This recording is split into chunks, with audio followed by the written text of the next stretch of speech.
বাড়িতে একদিন থাকবেন, একটু দুপুরবেলা যদি খান। জানতাম না বাড়িটাও শ্বশুর বাড়ি বলে। তো যাই হোক, বাড়িতে গেলাম, তাহলে ভাঙা চোরা একটা ঘর রয়েছে।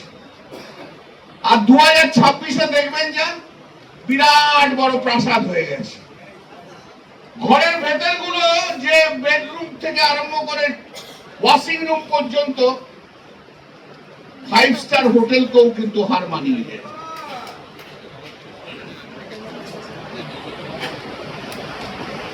তো সে কি বললো, সে তো 3 রাউন্ড আগে ইলেকশন কাউন্টিং ছেড়ে দিয়ে চলে এলো, হেরে গেল তার জন্য। কোথা থেকে একটা ফোন এলো, ফোন যেই ধরলো ধরে ছেড়ে দিয়ে চলে এলো।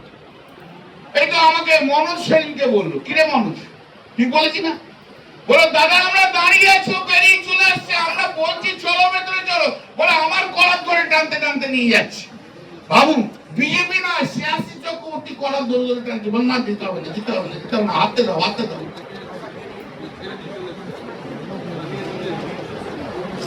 আর যে বাড়িতে থাকতো গাঙ্গিপাড়ায়, যেখানে যার জন্য ভোটার লিস্টের নাম যে বাড়ির অ্যাড্রেসে, মেঘার বাড়ি। মেঘা একটা ভদ্রলোক, মেঘার বউ ভদ্রলোক মহিলা, পিজি হসপিটালের নার্স।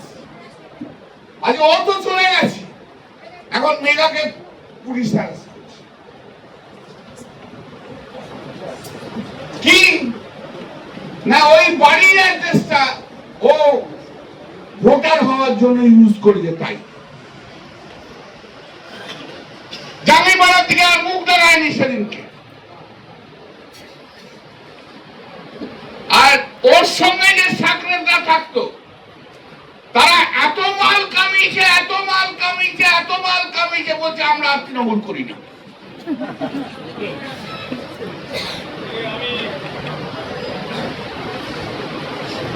আমি মুখ্যমন্ত্রীকে অনুরোধ করব, আপনি যে বলেছেন যেখানে যেখানে চোর ডাকাত আছে, যারা যারা তৃণমূলের মাল কামিয়েছে তাদের সবাইকে অ্যারেস্ট করবেন, আমার সমর্থন রয়েছে।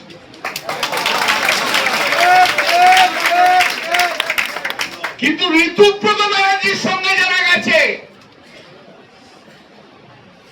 আগে তাদের আগে আপনি দেখুন, আগে সব চোরগুলো ওদের সঙ্গে গেছে, চোরের সঙ্গে চোর অ্যাড হয়েছে, তবেই না বিক্ষুব্ধ তৃণমূল তৈরি হয়েছে। এরা কেন গেছে? এরা প্রচুর মাল কামিয়েছে, কামিয়েছে। এখন বাঁচতে হবে। প্রথমে ভেবেছিল বিজেপিতে যাবে, বিজেপি বলে যে নেব না, তার জন্য এখন একটা বিজেপির বি ব্লক তৈরি করেছে।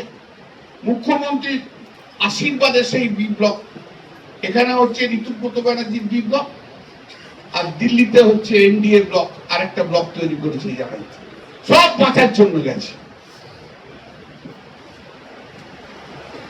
চিন্তা করবেন না, এদের একটাও কনস্টিটিউয়েন্সিতে ঘুরতে পারছে না, ঢুকতে পারছে না। একটাও এরকম ওয়ার্কার্স মিটিং করতে পারেনি তারা। আজ তো তপনের ডাকে এতগুলো ছেলে এসে দাঁড়িয়েছে, আমি এসছি, এতগুলো ছেলে এসে দাঁড়িয়েছে। একদিনের নোটিশ, 7 দিনের নোটিশ হলে একটা মাঠ লাগতো আমাদের সমস্ত লক্ষ্য।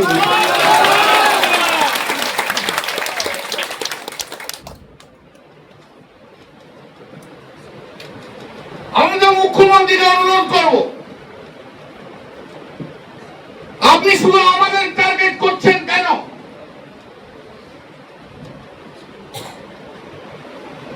চোর ডাকাত যত মাল তুলেছে, সব মাল যারা তুলেছে সব ঋতুব্রত ব্যানার্জির তৃণমূলে ঢুকে গেছে। তাদেরকে ধরুন, তাদেরকে ধরুন, তাদেরকে ধরুন।